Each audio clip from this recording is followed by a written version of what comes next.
என்னங்க திடீர்னு பீச்சுக்கு வான்னு கூட்டிகிட்டு வந்தீங்க, சரின்னு வந்தோம். ஒன்றுமே சொல்ல மாட்டேங்கிறீங்க. அது வேற ஒன்றும் இல்லை, நம்ம பாப்பாவுக்கு ஒரு சர்ப்ரைஸாக ஒரு கிஃப்ட் வாங்கிட்டு வந்திருக்கேன். கிஃப்டா?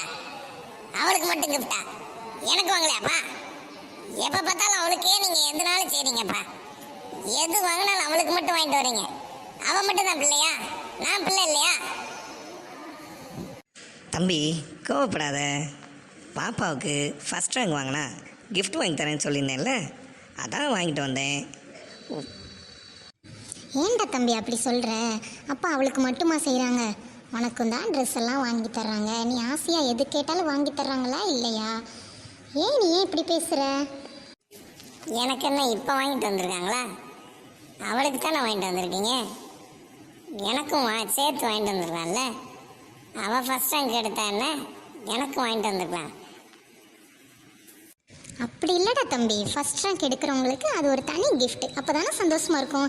இதே டைமில் நீ ஃபஸ்ட் ரேங்க் எடுத்திருந்தேன்னா அப்பா உனக்கும் தான் வாங்கி தருவாங்க. பாப்பா வாங்கிக்கோ உன்னோட கிஃப்ட்டு. பெருசாக கிஃப்ட் வாங்கிட்டோன்னு சொல்லி ரொம்ப ஹாப்பியாக இருக்கியா?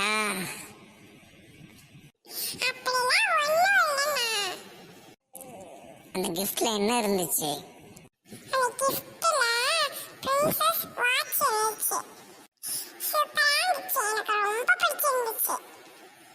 ரொம்ப சந்தோஷப்படாத, இரு இரு, நாளைக்கு அந்த வாட்ச் உன் கையில் கட்ட முடியாத அளவுக்கு நான் ஏதாவது பண்ணிடுறேன். அதை உடச்சி போட்டுருவேன். அப்புறம் என்ன செய்யறேன்னு பார்ப்போம்.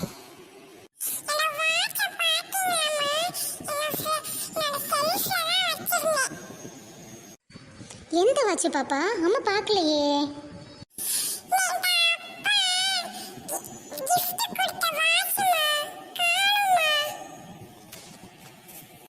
அங்கதான் பாப்பா இருக்கும். நம்ம வீட்டில் வச்சது வேற எங்கே போகும்? நல்லா தேடி பாரு. நீ ஸ்கூலுக்கு கிளம்புறதுக்குள்ளே அம்மா வேலையை முடிக்கணும்ல. அம்மா போய் பார்க்குறேன்னா. என்ன உட்காந்து அழுதுட்டு இருக்க?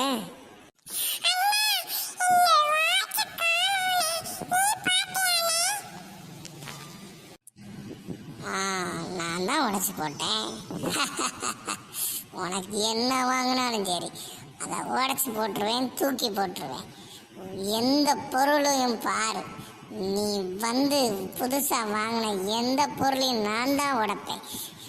உனக்கு எந்த பொருளும் நல்லா இருக்காது.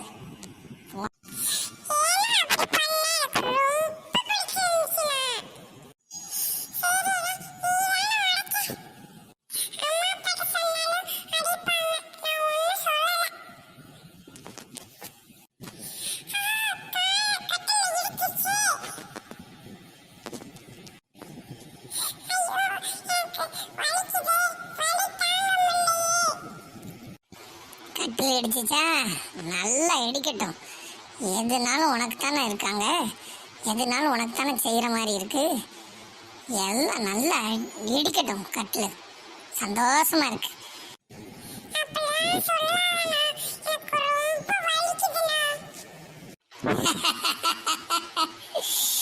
கட்டில் மட்டும் இல்ல, கதவு, சேரு எல்லாம் உன்னை இடிக்கணும்.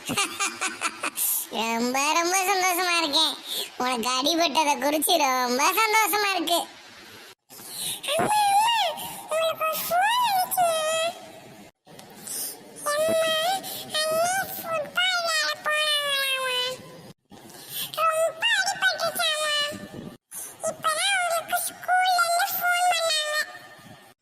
என்ன பாப்பா சொல்கிற? அண்ணன் விழுந்துட்டானா? ஐயோ, இந்த நம்ம உடனடியாக கிளம்புவோம்.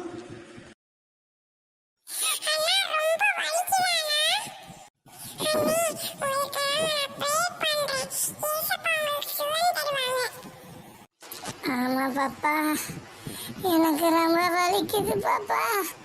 வலிய தாங்கவே முடியல பாப்பா, வலிக்குது பாப்பா.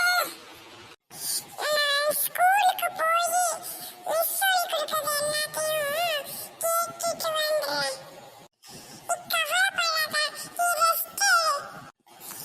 நான் உனக்கு எழுதுறது எல்லாத்தையும் நான் எழுதி தரேன். படம் எதுவும் வாங்கினாலும் நான் வாங்கி தரேன். பாப்பா, உனக்கு அடிபட்டப்ப நான் சிரிச்சேன், ரொம்ப சந்தோஷமா இருந்தேன். ஆனா எனக்கு அடிபட்டிருக்கும் போது நீயும் ரொம்ப வருத்தப்படுற. எனக்காக இவ்வளோ அடிபட்டிருக்கேன்னு சொல்லி பரிதாபப்படுறிய பாப்பா. ஸ்கூலுக்கு போய் எல்லா பாடத்தையும் கேட்டுட்டு வந்து எனக்காக ஹோம்ஒர்க்கு எல்லாம் எழுதி தரேன்னு வர நீயே சொல்றிய பாப்பா.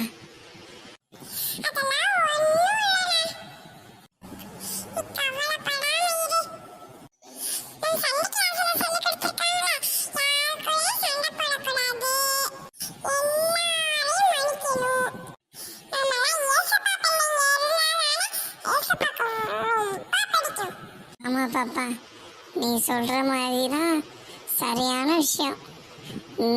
நீ எப்படி அன்பா இருக்கிறியோ அதே போல எல்லார் மேலும் அன்பா இருக்கணும். யார் நமக்கு தவறு செஞ்சாலும் அவங்க மேலேயும் அன்பா இருக்கணும்னு நீ சொல்றத வச்சு எனக்கு நல்லா புரியுது பாப்பா.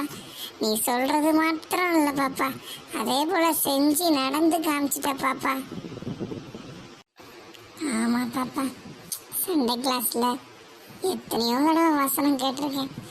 அன்பு சகலத்தையும் தாங்கும், அன்பு சகலத்தையும் சகிக்கும், அப்படிலாம் கேட்டிருக்கேன். நீ என் மேல அன்பா இருக்கிறதுனால நான் வாட்சை உடைச்சப்ப கூட நீ அப்பா அம்மாட்ட சொல்லாம அடி வாங்கி தராம என் மேல அன்பா இருந்த. ரொம்ப சந்தோஷமா இருக்கு பாப்பா. நானும் இனிமேல் உன்ன மாதிரியே சண்டே கிளாஸ்ல சொன்னது போல, நானும் வேதத்துல சொன்னது போல அன்பா இருப்பேன் பாப்பா.